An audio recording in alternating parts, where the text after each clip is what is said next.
Hello, second graders. This is Mrs. Hopkins. I'm sorry I couldn't be there today, but Mrs. Paxson will take very good care of you. She is very good at art. And you can help remind her what we were working on last week. We were practicing X-ray animals. The handouts that I had before will still be there. And she will also have the pictures that you made to look at. Just to review, we were making animals that looked like X-rays. Remember? Pictures of the bones. So, what kind of animals did you make? Maybe you made a fish. A fish we always start with the bones of the head or the skull first. A fish skull is usually kind of a triangle with a little bit of a piece taken out and an eye hole. Then a fish has a neck and a long bone that goes down the back, and then its rib bones start big and then they get smaller as they get close to the end. Then we have a couple for the tail, maybe some to show where fins would go. Once you've drawn the bones, that's when the fun part comes. Then you go ahead and do the outline to make my fish.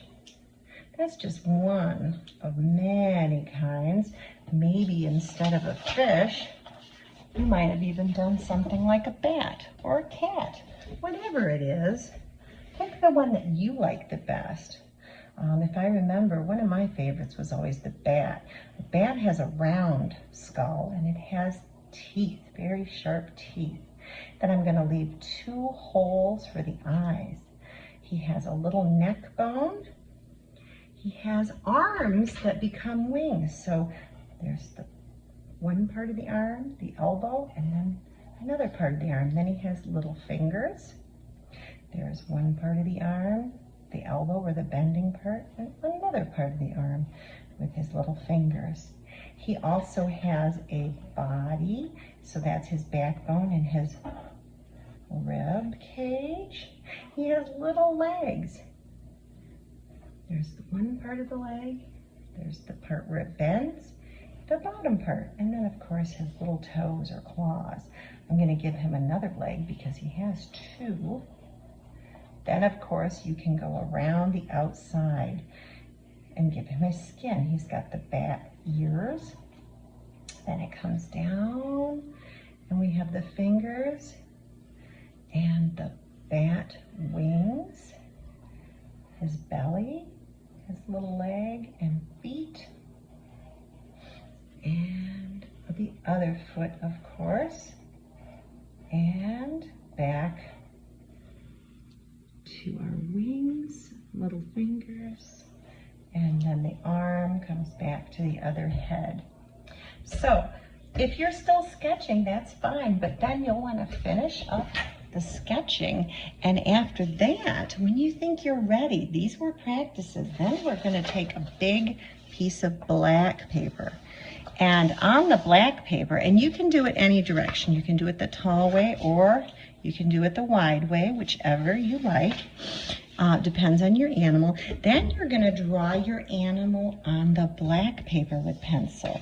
You may not be able to see my animal on here so well when I'm drawing it today, but that's okay. You'll be able to see yours well enough that you can tell what you have on there. So let's say, for example, I want to do my fish on here.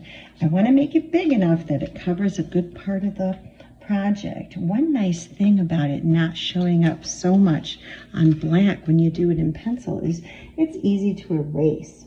So let's say I start my head skull like so, give him an eye, and then I'm going to do the backbone, and then of course the rib bones. They start wide up near the head and then they get much smaller as they get closer to the tail. And then I'm going to give a couple bones for the tail and a couple of bones for the fins. And once you have finished the bones, then you can go around the outside of your animal's body to finish it and really make it look like the animal that it is. I'm going to do one. Pick your favorite and just do one on the black paper and try to make it big enough that it covers up quite a bit of the paper. It should have a little bit around it for background. And then we're going to stop for today. Except, of course, please put your name on the back. So I'm going to write Mrs. Hawken so that I know that that one is mine. It's fine to do it in pencil. We'll be able to see it. Okay? So that's as far as we're going to go today. And I hope you have an excellent day. I'll see you all on Thursday.